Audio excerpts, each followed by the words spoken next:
నిన్న కురిచిన అకాల వర్షానికి చూడండి వర్షం అనేది ఎట్లా పడిందో చూడండి, ఎంత ఘోరంగా పడిందో.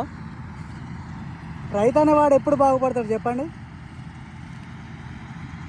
చూడండి ఎంత ఘోరంగా, అసలు ఘోరాది ఘోరంగా పడింది.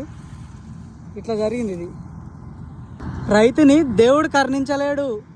ప్లస్ ఇది కోసుకొని అక్కడ దళారుల దగ్గర తీసుకుపోతే వాళ్ళు కూడా వాళ్ళ ఇష్టం ఉన్న రేటుకి వాళ్ళు అడిగేస్తారు. వాళ్ళు ఎంత అడిగితే అంత ఇచ్చేసి రావాలి. రైతు అనేది డిమాండ్ చేసేది ఎక్కడ లేదు. రైతు ఇప్పుడు ఇక్కడ పండించి అమ్మి మళ్ళీ తన దగ్గరనే మళ్ళీ బియ్యం కొంటే మనని వాళ్ళ ఇష్టం ఉన్న రేటుకే మళ్ళీ మనం తీసుకోవాలి.